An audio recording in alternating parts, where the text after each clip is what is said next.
tahun 3 dengan mempelajari topik kata ganti nama. Standard kandungan bagi topik ini ialah 5.1 memahami fungsi dan menggunakan golongan kata mengikut konteks. Standard pembelajaran 5.1.1 memahami dan menggunakan golongan kata nama mengikut konteks iaitu kata ganti nama.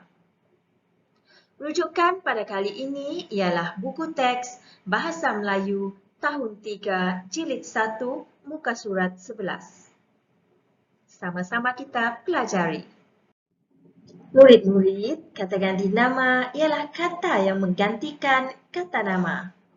Terdiri daripada yang pertama, kata ganti nama diri dan yang kedua, kata ganti nama tunjuk. Baik, sekarang mari kita lihat apa itu kata ganti nama diri ataupun ringkasannya KGND. Kata ganti nama diri yang pertama merupakan penutur atau orang yang bercakap, iaitu diri kita sendiri. Manakala kata ganti nama diri kedua ialah pendengar ataupun orang yang diajak bertutur.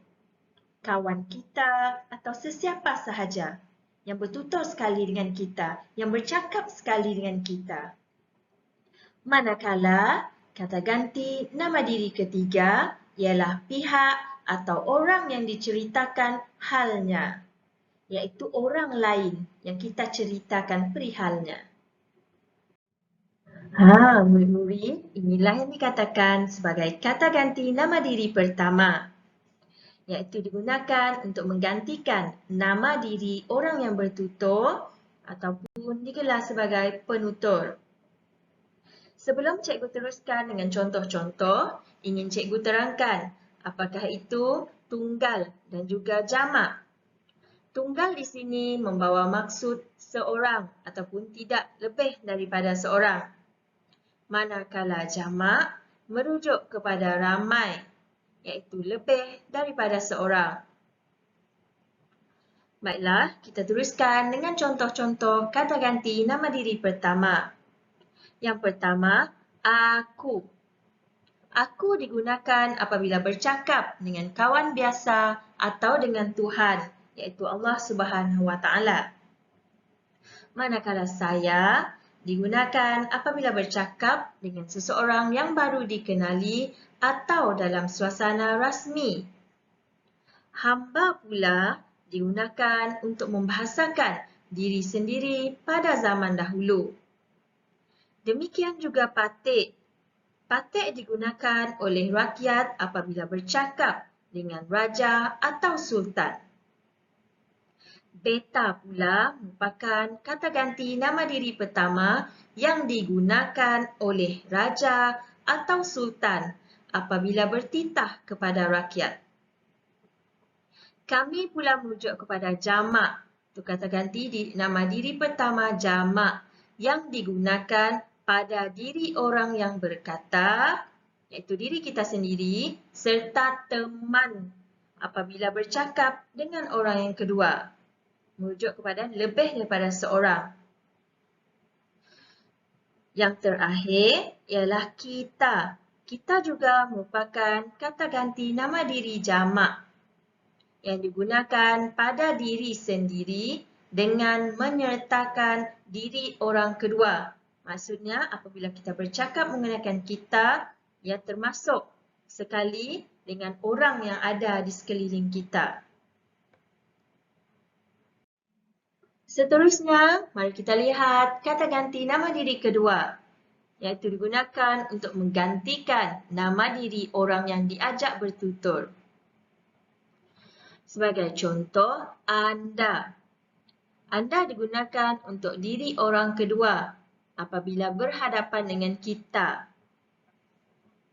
Awak pula digunakan untuk diri orang kedua yang rapat hubungannya dengan kita. Seterusnya, engkau. Engkau pula digunakan untuk diri orang kedua yang rapat hubungannya dengan kita ataupun kita boleh gunakan sewaktu kita berdoa kepada Allah Subhanahu Wa Taala. Seterusnya, tuan hamba digunakan untuk diri orang kedua pada zaman dahulu.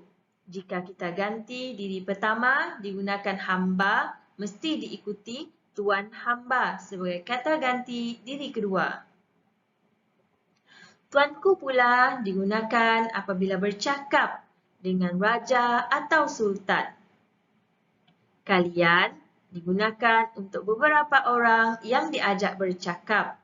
Maksudnya lebih daripada seorang.